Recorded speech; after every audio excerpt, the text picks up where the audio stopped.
আমাদের আজকের এই বুকিট পুচং এবং কেএল এর সাথে ফাইনাল খেলায় বুকিট পুচং জয় হয়েছে। সবাই হয়েছে কেএল, সবাই হাততালি। আমাদের পরিচালনা ক্রমে আজকে ম্যান অফ দ্য ম্যাচ শ্রেষ্ঠ খেলোয়াড় হিসাবে নাম সবাই উপস্থাপন করেছে পুচং এর ক্যাপ্টেন রবিউল হোসেন।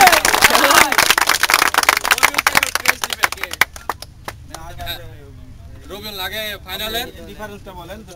আমাদের রান ডিফারেন্সটা হচ্ছে 70 রান, 149। বুকিট পুচং করছে 149 আর কেএল পার্টি করেছে আমাদের 80। 69 রানের ডিফারেন্স। ওকে, এখন বুকিট পুচং এর ক্যাপ্টেন তার দলের সবাইকে নিয়ে আমাদের শ্রদ্ধেয় আঙ্কেল মোহাম্মদ আবুল কালাম এবং আমাদের সভাপতি প্লাস আমাদের পরিচালনা বোর্ডের সদস্যদের কাছ থেকে চ্যাম্পিয়নের ট্রফি গ্রহণ করার জন্য অনুরোধ করা হচ্ছে।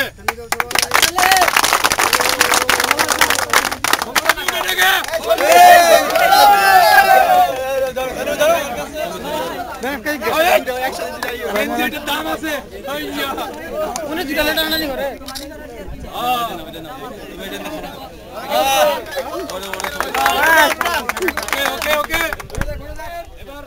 রানার্স আপের ট্রফি গ্রহণ করার জন্য কেএল এর পক্ষ থেকে কেএল এর ক্যাপ্টেন এবং সকল খেলোয়াড়দেরকে এখানে আহ্বান করা হচ্ছে।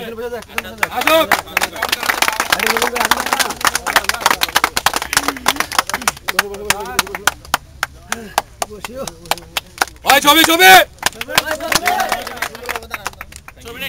সবাই একসাথে সুন্দর করে দাঁড়ান। সবাই আপনারা সবাই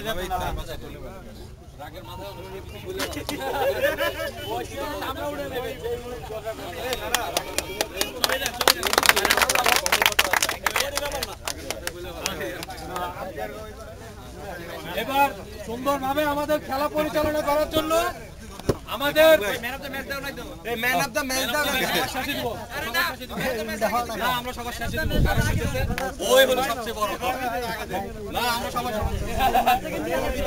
এখন আমাদের খেলা সুন্দরভাবে পরিচালনা করার জন্য দুইজন আম্পায়ার মোহাম্মদ রুবেল এবং তার সহকর্মীকে নিয়ে তাদের ট্রফি গ্রহণ করার জন্য অনুরোধ করা যাচ্ছে।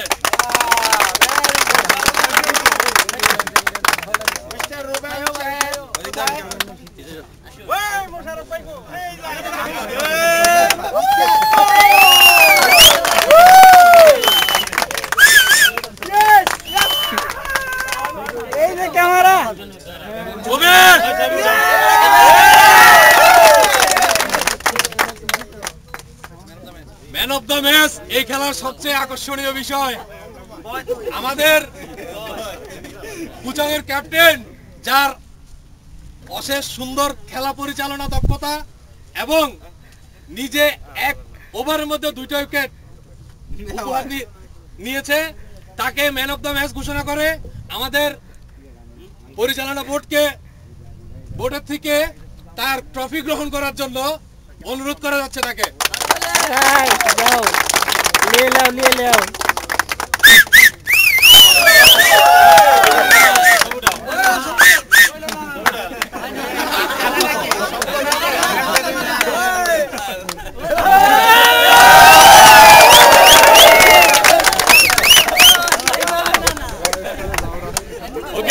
আপনাদের দর্শকরা সবাই সুন্দরভাবে আমাদের খেলা দেখার জন্য অশেষ ধন্যবাদ। আমরা আপনাদেরকে আবার অনুরোধ করতেছি, আগামী ঈদের পরের দিন এখানে আরেকটা খেলা আছে। ঈদের পরের দিন এখানে আরেকটা খেলা আছে, সেটাও কাপের। সেটার মধ্যে আমাদের রবিউল এবং শুভ দুইজন 2 পার্ট হয়ে খেলবে, যদিও দুজনে পুচং এর, কিন্তু দুইজন 2 পার্ট হবে। তারপরের দিন আবার আমাদের আরেকটা খেলা আছে, সেটা আশা করব ওদের সাথে আমাদের এন্ট্রিব্রেটের সাথে কথা বলার পরে আমরা তারিখ ঘোষণা করব। সবাইকে এই 2টা খেলা দেখার জন্য আমন্ত্রণ জানাচ্ছি। অশেষ ধন্যবাদ।